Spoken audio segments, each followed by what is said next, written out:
Welcome to episode 25 of Anchored in Education. I'm E. Scott England, and Anchored in Education is the podcast dedicated to all things education.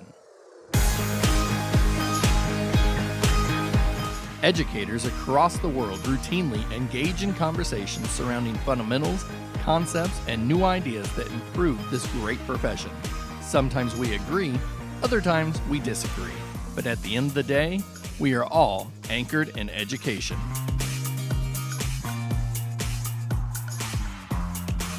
I was a student teacher when I first heard it, and I've heard it and have said it every year since. It is the declaration to parents that they, not us, are their child's first teacher. And no matter how you look at it, it's absolutely true. When a child reaches school age, we are tapped to continue the foundation that has been started. But it would make no sense whatsoever if we take over without input, guidance, assistance, and support from each child's family. Research tells us it would be quite wise to engage families in the learning process. The benefits from parental involvement include positive student motivation, higher self-esteem, and better attendance. Yet, so many parents disengage with schools, or worse, the only engagement is that of negative overtones. I have co-authored some articles on effective parental involvement programs, but I'm tapping into a much better resource to help us out today. Returning to Anchored in Education is 2016 Illinois Middle School Principal of the Year, Charley Cass. You might remember Charley from our episode back in May when we discussed the effects and stress awards and accolades bestowed upon students may have. If for some reason you missed that episode, head over to escottingo.com and check it out. Charley, welcome to Anchored in Education. Hey, how are you? Hey, doing well. So the last time we spoke, you were actually wrapping up your 17th year of being anchored in education, and now you're back on, and it's just over a week into your 18th year. So I guess what is your favorite time of starting, your favorite thing of starting back to school? Well, really meeting the kids because we just have two grade levels in our building. So half of my guys are veterans, the other half are brand new kids, and it's a lot of fun to help them get acclimated, get their lockers figured out, get their routes figured out, because that's that first time you get with them that they actually conquer something and succeed, and when you see their faces light up and they get real happy about not being worried about junior high anymore, it's pretty rewarding. How is the locker training? How does that go in your school? Well, we start doing that in our seventh grade orientation in April. Okay. So they get to practice that a little bit just to kind of say, hey, this is what's coming. But then we also give them a few days where the building is open before school starts, so they can actually come in, figure out the building, practice their locks, learn what routes they're going to take. So we give them lots of opportunities to kind of do it on their own. And so a lot of kids start out really well, but then we have some that it's a struggle, but like I said, the reward is very great whenever they struggle a lot. So I really enjoy the locker. It was a long time since I have done a locker combination, and I like walking through there, and they stop me, can you help? And it takes me a minute to dial back into my junior high school years of learning how to do the locker combination again. Yeah, I mean, when I went to junior high, that was a big deal. I remember it, but I also remember how quickly it wasn't a big deal anymore. Yes. So it just takes all the adults in the building to kind of get the kids settled in, and I think we do a pretty good job with that. Absolutely. All right. So today we're going to be talking a little bit about family engagement and involvement. And so I want to start by going back to when we were in school as students. And so I remember my elementary school, they had a PTO, they had a carnival, and I remember the cakewalk on the stage. And I remember the parent-teacher conferences, but actually, as I think back, I remember more so waiting nervously at home while my parents attended to see how they came home feeling. What do you recall in terms of family engagement? Well, a lot of those same things, so we did the cakewalks and all that good stuff too, and every year in and year out, and you remember going to those and having a good time, but, as a little kid, you don't really know kind of what those are for.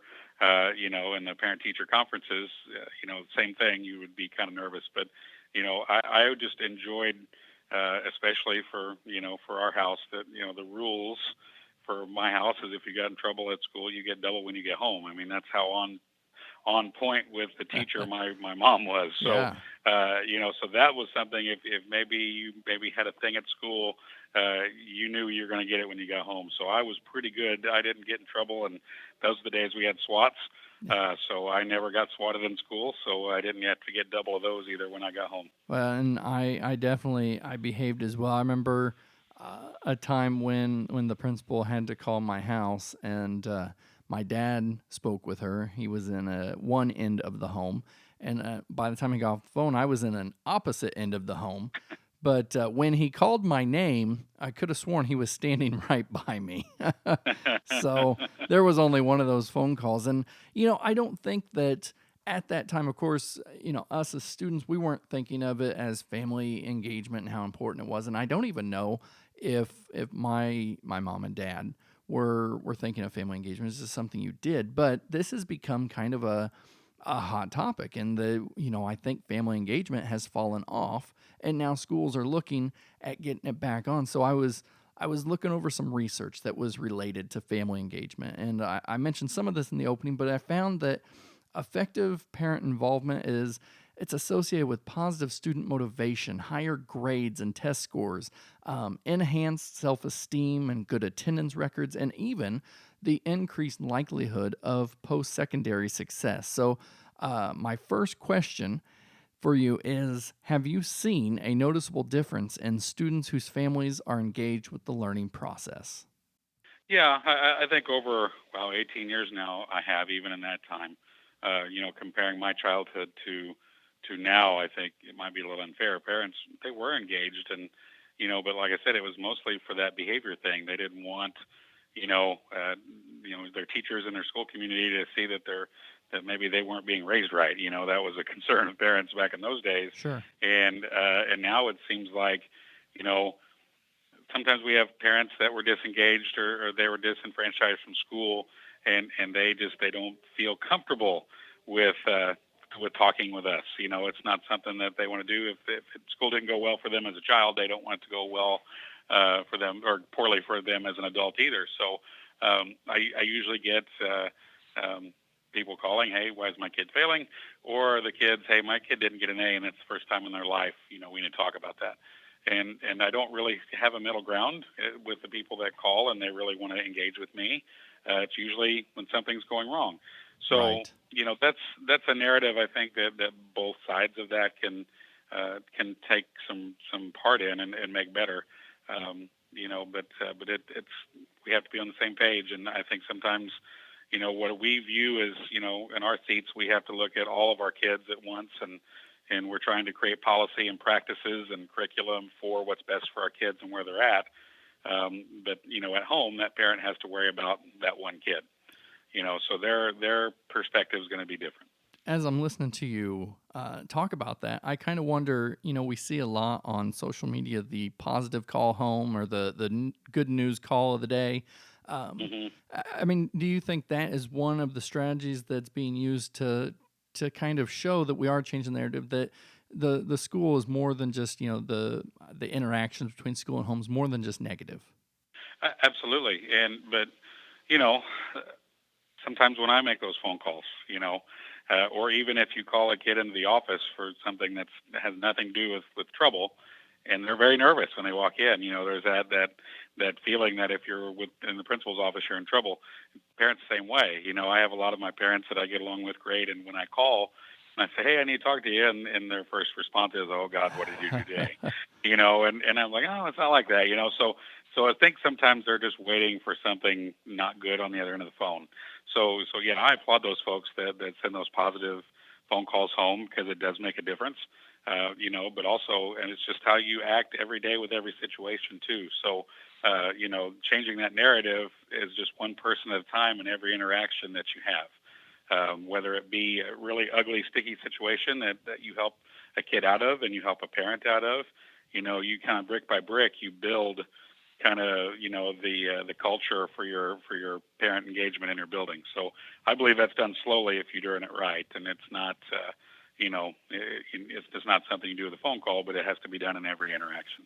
I like that brick by brick because being able to build the relationships, especially with those families where maybe they had that negative experience when they were in school, like you had mentioned, it's going to take a lot more, and you can't just expect it. So I definitely like that analogy. So that was the first question.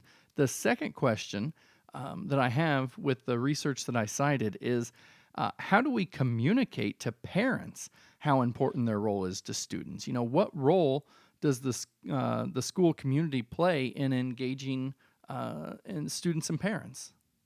Well, I mean that for one, I think they have to have access. Our parents here, we try really hard to let them know that the school building is ours. It's not this foreign place that they don't have access to. So we try really hard to provide access in whatever mode that they feel comfortable with. So if it's coming to see us in person, it's email, it's an app, whatever. Access is that first thing. So it's kind of like when someone says, "I've got a friend in the business." Uh-huh. Sometimes you want to be their friend in the business. Sure. And I try to make that that connection with a lot of our parents so they feel like they can come back. I think the best training I've ever had for interacting with our school families is I waited tables and I did retail when I was in college, and I think that's my best training because yeah, it's not a customer service situation, but you know how to tactfully uh, set people at ease, and even if something's wrong, you know how to tactfully help them resolve it. So I think and I laughed with another principal colleague that I'd found out she waited tables, in college too. So we kind of laughed. It's like that's the best thing I ever got. Is probably should be a class, on how to deal with people is waiting tables. So I think those interactions that we have, it has that that kind of feel to it. I'm here to listen. I'm going to make sure that we get things right to the best of our ability, and if it's not right, we'll make it right. So I think, like I said, brick by brick, if you're doing that all the time, the reputation is good, and then other parents want to get engaged, and they want that access too. So we try to make the whole system inviting, so we always have our people. And quite possibly, you've just come up with a new research focus on if there's a relationship between being a server, waiting tables, and effective leadership in a school. I think I, I I I, think it's I something agree to with that explore. actually. I agree with that. All right, so with schools back in session, we see a lot of those back to school nights, open houses, meet your teachers. My district calls it sneak peek, and just all those different things. And so, your school has had a popular back to school night, but this year you went a little in a different direction. So, if I'm understanding correctly, at your PTA's suggestion, your school had an ed camp for parents. So, Yes. first, describe what this looks like, and then and what it is, and then tell us how it went. Well, we do a yearly ed camp for our students that's called Red Camp, and we do it every January when they come back from Christmas break, and it's on to address social emotional issues and to kind of help them finish the school year strong. And it's an impactful, powerful day, and that's gone over really well. We've done that for several years now. But at a PTA meeting, as we were kind of discussing and actually getting ready to leave, a parent had mentioned, I really like that, and my kid's done it twice now, and she really likes it. And she goes, maybe our parents need one of those. And just kind of tongue in cheek because it was social emotional issues, and sometimes people don't get along. And Right. she was, kind of, having a little fun with it. And I said, that's not a bad idea for just learning how to be engaged with school. Yeah. And so next thing you know, our meeting's over, but we're still sitting there talking about how that would look, what that would look like. So then we sent out a Google form to our PTA members and just parents in general, and we said, hey, would you participate in something like this if you had the opportunity? And the response was really, really good, and they actually provided a lot of the topics already just in that Google form. So this year when we had to change our format for back to school night, we did an Ed Camp style academy based off the topics that were given to us by the PTA, last spring. So we did something very different than what we normally do. We normally pack the house, and it's one of those kind of things. Our parents love to come see us. But this being a new thing, we didn't have quite the crowd that Sure. we normally have, but the parents that were there were super engaged and appreciated it. Now, is this something that you believe you're going to continue? I think so. The feedback was good, and I'll let our PTA talk about it again. But they had an active role in the actual presentation of the topics. Okay. So we would put a teacher and a PTA member in each room on purpose, to make sure that the teacher could address any concerns, but also the PTA person, as a parent, maybe they had an experience to share, or hey, this is easy. I'll show you how to do it. So they kind of fed off of each other in each of those sessions. So they were both empowered to teach and learn from the people in the room too. So I think that was the best part of that. Can you give us an idea of a couple of the topics? Yeah, so we had, for us, this is a big one. It may not sound big to other folks, but what do you do in PE? Because every Oh, year we yeah. always have a lot, because it's new. They have to dress, they have an additional locker. We have this awful day of the week that we run the mile every week, and, parents really want to know what that's about. So that actually is a topic because they're new to the bill. Our seventh grade parents usually do that because they're new and they just want to know what student athletes need to know. So they go over just athletic policy. What's on our webpage. We have so many tools on our webpage. And if parents knew that, a lot of their questions would be answered without a phone call because we provide so much. So, and I do one, what if my student is struggling? And we talk about academic struggles and social emotional struggles. What's the playbook for that? So, so those were all topics well attended, and folks feel like they're at ease now with the school year because they know what to do. And how long are each of the sessions? Half an hour. Half Because an we hour. just, we try not to take too much of the evening, away from families, and so we went from 6 to 8 on this one. So they had 3 different kind of time slots with various topics. So, and we provide snacks and things like that, but we didn't want to keep them out of their homes for too long. Yeah, sure. And now after that, it's you had mentioned your PTA, but now you're partnering with I believe the Illinois PTA to host their Southern Region Leadership Conference. Yes, that's coming September 7th. So, we affiliated, we always had a PTO for several years, but we affiliated with the Illinois PTA probably, I guess, 3 years ago. Okay. And that's been a great experience. Our parents get more out of it because they have the resources that are offered there. But this year, as it worked out, we got asked, hey, geographically, you guys are in a good spot to invite a lot of people to one place and do the same thing. So we're going to host, be the location for that conference, and we'll have PTA members, and I've got a couple of administrators that have contacted me and said, I just want to sit in and listen from all over the region that are coming this way on September 7th. And I think what the important piece to get from that for the educators listening today is that it's just one more way that you you partner with the community. You open up your doors and you're getting people in there, even if it's not necessarily your families, but you're opening, you're connecting. Right, and our PTA members are going to meet PTA members from other towns, and they're going to share ideas. So it's networking, just not just for them to learn about parent engagement, how do they get involved in their school buildings, but it's also engaging with each other across the region. So, there's a lot of benefit for just coming out and hanging out. It's just about 4 hours. It's not that much. It's on a Saturday, and there's just tons of benefits to attending and just meeting people. Sure. Now, going back to family engagement, I don't know. It seems to me that we begin to see this engagement taper off as students get older. In what ways can we change this thinking so that continued engagement, we see it at all levels? Well, I think for us, one thing that we do, because I'm in a secondary school, I've always taught in a secondary. I taught in high school, principal at a high school, now principal at junior high, and I can tell you that our parent teacher conference nights are pretty slim, no matter how hard we try. And as Okay. kids get older, yeah, that does happen. They seem to be less involved. Except when it comes to sports, I Right. feel like I do a lot of my best parent work at games, and I use it whenever I can because if that's the venue that we have to talk and engage, then by golly, that's what we're going to do. But also through our social media page, we try to really hard to kind of tell our story, what the school's about through that page. And, over the last few years, I think we have 1,600 people on our page. And, really engaged posts. I mean, we'll reach about 500 to 600 each post, even if it's to cancel a ball game. Okay. So we really try hard to post what goes on in the school building.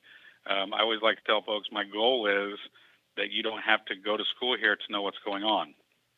My board members appreciate it because they don't have to wait for a board meeting to hear a board report to see what's sure. going on. They just check our page. So sure, we post scores, but we try to do a lot more posting than just scores. Even though that's my face-to-face with a lot of parents, that social media page has been good for a lot of folks. We have a lot of people tell us that, hey, my kid's getting older. He doesn't talk to me anymore. We kind of laugh that off because I've got older kids. So, but they like being able to see that on social media because that's where they are. So we know our parents are on Facebook. Our kids are on Instagram. Yeah. And other educators are on Twitter. So we use those three venues as appropriately, so we're reaching those target audiences. I'm sure that's something you've seen over the last 18 years of how the platform of connecting has changed, and that sometimes you only know them through social media. But I mean, is that acceptable to count that as family engagement as well? I will tell you, I think it is, and here's why. So last year we used Class Dojo, and a lot of grade schools use that, but we found a way to use it at our level. I have a lot of parents that I've never met before that, they wouldn't come into the building, but they would definitely message me on Class Dojo. Okay. And that was their line of communication with me. And, I'm good with that.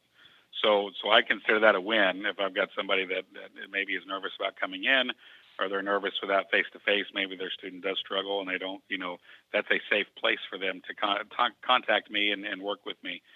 So I'm completely good with that because, I consider all those connections a win.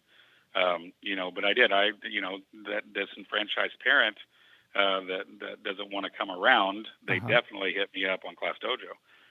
Sometimes very late at night, but that's okay. Right. But it's just one of those things that I'm happy with that because all those connections are good ones. Well, it still shows they're involved, and that's what we're talking about. I mean, so I'm with you. I think that would count as well. So before we go today, Charlie, many schools are finding unique ways to connect with families, and we just talked about that. So social media. I've seen district podcasts. You got any other ideas on ways that educators can explore in maintaining that connection? Well, we started something last year, because we know we have the Facebook following with our, not just parents, but grandparents and aunts and uncles and, and that. But we knew that was a big audience for us. And we knew that maybe we could do something a little bit unique. And we started a weekly video called Friday Afternoon, which I know that's not a very creative title, but that's just me. But on Friday afternoons, it would air or post. And, we got a pretty good following on that. We had an average of 700 views each week for a while there. So, but what we would do with that video cast is it was just what kind of interesting things were going on, what's inside kind of the school building. So it's more than a picture. It's more than a post. Sure. It's, a look inside those things. So I would have other teachers help me, and we'd have students do it. And, if a season was coming up, we'd have that coach talk about their season. But if there was a unique learning opportunity going on in the classroom, we would go visit that classroom and shoot that video. So we found, a lot of people were watching it, and I had a week where something came up and we couldn't get it posted. I had to hear about it. Hey, where was the Friday afternoon video, man? We look forward to that. So that's how we knew that people were watching it and they appreciated it. So this year we're going to do a little bit different. We're going to have a student host this year instead of me. Okay. Because I think that's something else people would rather see is not see the principal all the time. I think they need to see the life and the breadth of the actual school building, which is our students. Right. But I have a couple of kids that they want to audition for that role and they want to host it. So we'll start firing up those Friday afternoon videos here again soon. But that's something that became a part of our social media presence last year, and it did well. And we didn't know how well I was going to do, but we had people that really appreciated it, and some folks they liked it just because they knew they could watch for 3 or 4 minutes and feel like they were at school all week. I think it sounds wonderful, and we can check out your district's Facebook page. Is that where you said you put it on the Facebook Yeah. page? Yeah. Yeah, they're always on Facebook. And so, will that be after Labor Day? Yeah, we've still got some more things to put together because, like I said, we're going to do more of a student-driven approach. So I'm going to try to step away from producing it at all, Okay. and let them have ownership and really, kind of do it on their own. We have a lot of talented kids that want to get into that kind of work, and this would be a perfect outlet for them. So Absolutely. Well, we're looking forward to that. And Charlie, I want to just thank you so much for joining us again on Anchored in Education today. hey, thank you. Hopefully you followed Charlie last time he was a guest, but if not, check out Twitter and follow at Charley Cass. And don't forget to head over to eScottEngland.com and click on the Read More link to find out more about Charlie. Now, you can tell Charlie understands the value of family engagement. He understands what helps make the school experience valuable is getting involved. And you can probably guess that my favorite thing that he said was that building a relationship with families is a brick-by-brick process. And that is true about anything, yet it is something that we so frequently forget. In fact, Jennifer often points out that I'm a visionary of what goal I want to achieve, but I often fail to look at the process. I look at point A and I look at point B, but I look at nothing in between. We must use this brick by brick thinking in working with families and involving them in what is going on. The idea of an ed camp for parents is brilliant, and I don't think Charlie would mind if you borrowed that idea. Why wouldn't we want to take the time to let parents know what is going on in our schools? We shouldn't be embarrassed for the good things we're doing. I think it is definitely time to change the narrative in how we approach family engagement. We want to get to the point where families are calling us to ask our advice, and where families are calling to help us. As Charlie said, we want parents to look at us as a friend in the business, an inside track, so to speak, to getting the best education possible for their student. After all, that is our goal, because at the end of the day, we are all anchored in education.